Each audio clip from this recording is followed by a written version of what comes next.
Hey YouTube, this is Southern Prepper 1. Sorry I haven't been posting a lot of videos. It's been over 2 weeks since my last video I posted. I've been fighting a major conspiracy to keep me off the air. I'm going to name the people in the conspiracy. It's called David and old age. I misplaced my power cord to the camcorder here. I rolled it up and put it in a different spot. Put it in a little nook on the desk, and for over 2 weeks I've been looking for it. Finally I found it with great relief. So I joked with my family. I said somebody stole my cord to keep me off the air, but no, that wasn't it. It was just old age on my part, forgetting where I put it. So I'm back, my camera's charged. A few things to talk about today. I'm going to talk about the wood stove that you see here. First I want to address Nat Geo. As most of you know, Scott and myself, we're the consultants on Nat Geo to help them. People, it's been pretty positive. A few people have been negative. A few comments were, why do you side with the media, the enemy? The reason we decided to help them is for one reason. We would like to put as much of a positive spin on the show as we can. And we do have a little input, not even close to what we want. We're just consultants. We are not the editor or assistant editor. We don't have any creative control.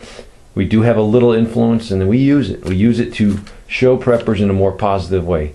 The show would go on without Scott and myself helping them, for sure. So if we could help it go in a certain direction, then we're going to do that. We can just stay on YouTube. But YouTube is not reaching the people that we want to reach. We want to reach the people that have no idea about prepping. Yes, some of them might say, man, those people are crazy. And that's fine. But there is a huge number. And it's well documented because it's my emails, my PMs that I have received from people after I was on the air in the pilot episode. People that don't get on YouTube. There's so many people that do not get on YouTube. The prepping community on YouTube is very, very small compared to the people out there that are looking for answers. So if we can help try to steer people in the right direction, we're going to do that. I do it for a few reasons. I have a burden for my country. I can see things coming down the road, and I am not just going to sit by and prepare myself, have my own family and friends taken care of, and just say, heck with everybody else. They're stupid. They should have prepared. I'm going to help them. That's the least I can do for my fellow Americans and my fellow man.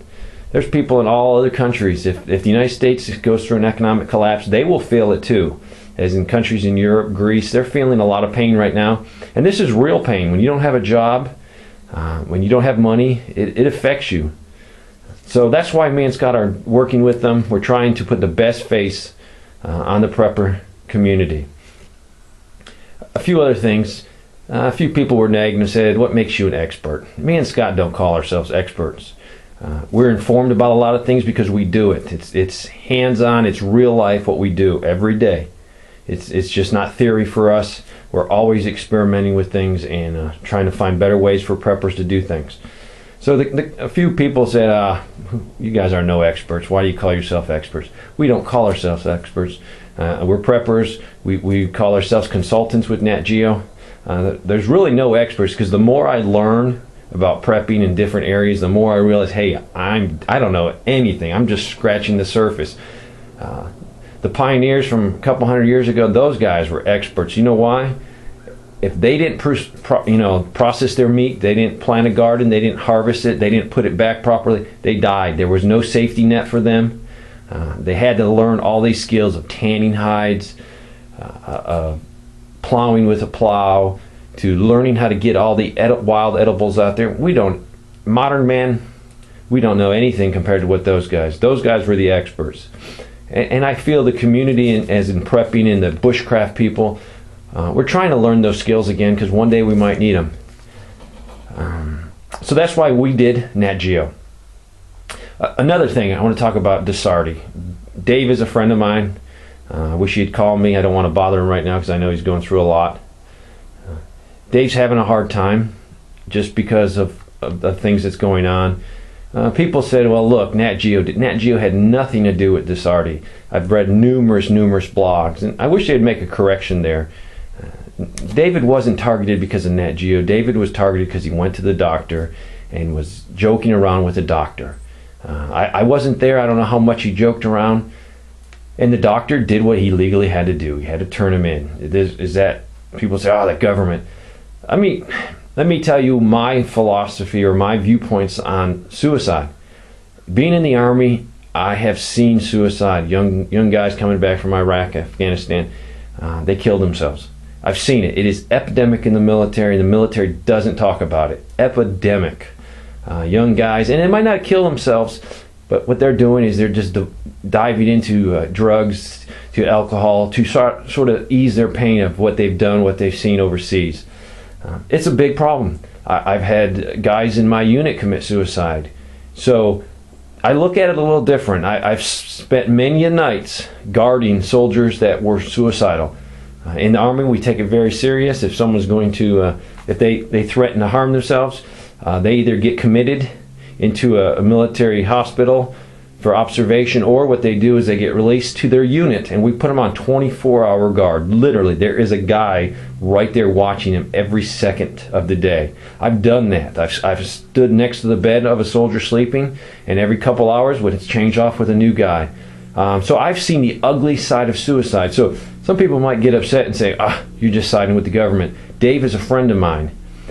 If Dave needed help, I would rather Dave get some help than Dave commit suicide. I've gone to too many funerals of soldiers that have killed themselves. So I personally take it very serious. Now, I'm sort of glad the doctor said something. Did Dave just was joking and the doctor said it to protect his butt? I don't know. I wasn't there. But now the problem is Dave's been cleared. He's not a danger to himself. He's definitely not a danger to others. So what we need to do is work on the law to get Dave's rights back. I don't think his guns were taken. I think he was smart enough and he either hid them or gave them to a friend. But right now we need to figure out to change the law so as soon as you are mentally stable, that we can quickly get your Second Amendment rights back. It shouldn't take a lot of time. It should be a very quick process. So that's what we need to work on for Dave, so he doesn't have any problems down the road. But be careful when you go talk to a doctor. It's a two-edged sword. If, let's say Dave was suicidal, which I don't think he is, but I'm not a professional.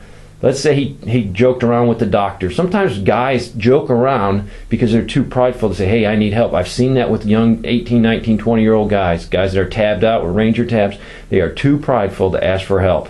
They try to solve the problem themselves, and it's detrimental. One guy, awesome soldier, top of the line, hung himself in his closet. He was too prideful to ask for help. So I'm sort of glad the system does work sometimes, in the sense of it can get guys help that doesn't want it.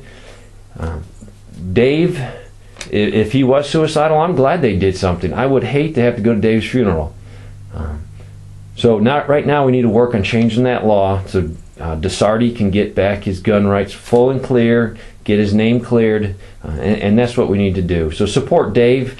I know there was a fund set up for an attorney. Dave's a good guy. He does a lot for the community. Some people don't like him because he's sort of brash, but that's Dave. That's his personality. He's still a prepper. He's still an American, and we don't want him to get screwed in the long run because of this situation. So it's a double-edged sword. I'm praying for Dave. I hope you pray for him and do whatever you can to support him getting his rights and everything cleared up in his name. All right, enough of negative, thinking about suicide. Let's think about something positive. This is a stove. I've never had an actual wood cook stove. I've had wood stoves for heating, and you can sort of cook on them. You can sort of cook in them. They're not designed to. But this is a stove I got the other day, and the reason I got it, a good prepper had his eyes open, and I told him I needed a stove, and he found one on Craigslist. It's an excellent little stove in great shape. The last time you saw this pump, there was no walls around it. I've decided to close it in, and I've closed it in a little larger. I added a little bit more concrete down there, and I'm going to make this like a little summer kitchen. So there's my stove. I got this stove for $150. It's in excellent shape. It just needs a good cleaning, and it will be good to go. It has a little oven on it. Nothing really big, but definitely can cook a lot of food in there. Bread, baked chicken, all kinds of stuff. Lasagna. It's in excellent shape. This is the ash drawer. Get your ashes out. got multi-burners on the top. This is where you load the wood. It's in excellent shape, everything working really good. This is the shaker to shake the ashes down so you can continue cooking. You can also load it from the top, or you can load it from the side here. Small wood in the side. And you can also load it from the front. You got a front door right there. $150, an excellent deal. Very happy to get it. Looking forward to get it hooked up in the next week or two. So this is what I'm going to do with this room. I've added a window on that side, and I have a very large window I'm putting in there. That window I bought at $50 at Lowe's. I'm going to leave it out until I get all this drywalled so I can just come right through the window.